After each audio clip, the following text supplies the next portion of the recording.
Hola, ¿qué tal estás? Bueno, este es el último vídeo que voy a grabar acerca del tema de cuidar las relaciones y hoy te quiero hablar de lo que es la empatía. Si tienes unos minutos, te cuento mi punto de vista.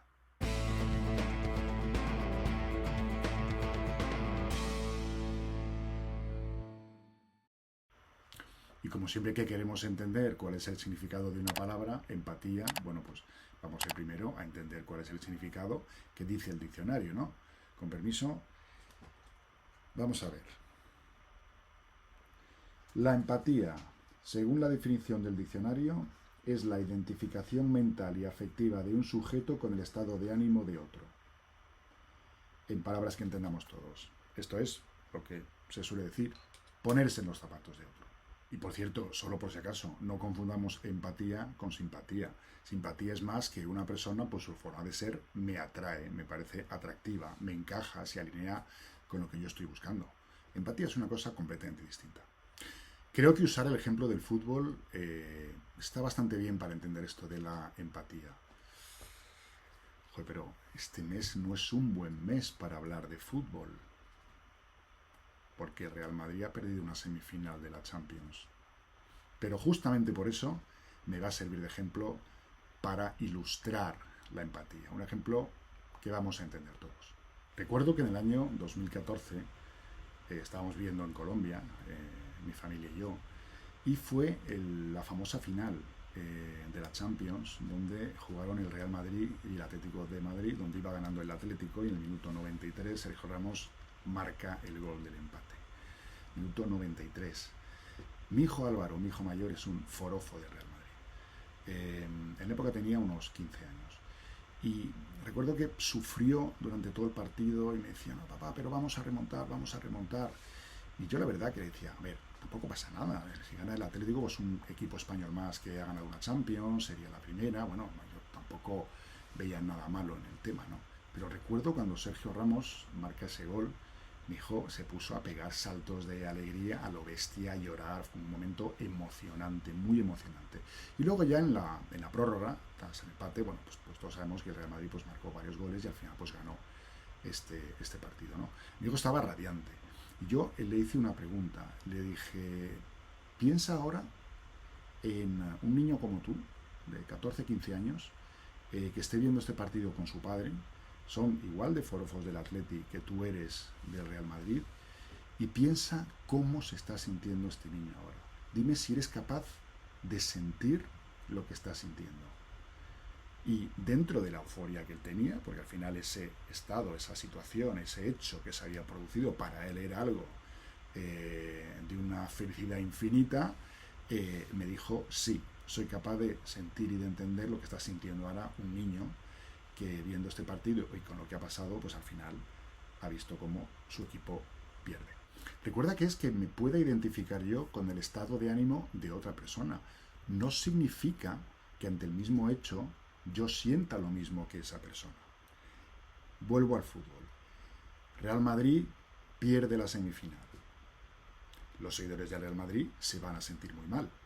Los seguidores, por ejemplo, del Barça, se van a sentir muy bien. Por tanto, no están compartiendo el mismo sentimiento. La pregunta es, ¿son capaces los seguidores del Barça de saber cómo se sienten los seguidores del Real Madrid? De saber qué sentimiento es ese, qué emoción de tristeza están sintiendo por ese partido perdido, por esa semifinal perdida. Seguro que sí, porque ellos lo han vivido en otros momentos. Y al revés, ¿son capaces los seguidores del Real Madrid que han perdido una semifinal entender cómo se están sintiendo los seguidores del Barça? Es decir, viendo que tu equipo rival ha perdido, ¿son capaces de saber cómo están sintiendo? Porque a ellos también les ha pasado sentir eso mismo cuando el que ha perdido es el Barça. Por tanto, dos personas frente a un mismo hecho están sintiendo cosas distintas, pero son capaces de entender lo que siente la otra persona. Bueno, este caso es muy simple de entender porque en el fondo es un hecho que se puede dar, el mismo hecho, en dos escenarios distintos, siendo dos equipos diferentes los que sufren o una victoria o una derrota. En las relaciones entre las personas muchas veces no vivimos exactamente la misma situación, por tanto no es tan sencillo. Que yo sea capaz de saber cómo te sientes ante un hecho que por ejemplo, pues has perdido a tu mascota. Si yo no he tenido mascota, no puedo entenderlo. O sea, no puedo saber lo que tú estás sintiendo. Entonces, ¿cómo puedo llegar a saber cómo te sientes? Pues acercándome a ti y preguntándote, hablando, como siempre, aplicando la curiosidad para intentar comprender qué te está pasando por haber perdido a una mascota. ¿Vale?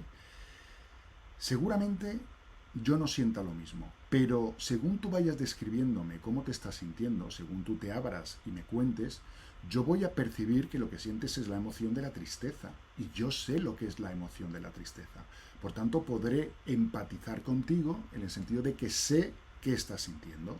Sé que estás sintiendo tristeza, y aunque yo no la sienta por lo mismo, la he sentido por otras cosas. Por tanto, empatizo contigo.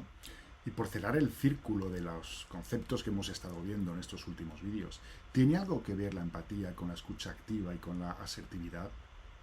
¿Qué otra forma de indagar, de aplicar esa curiosidad que tenemos para entender qué está sintiendo la persona, que ser asertivo?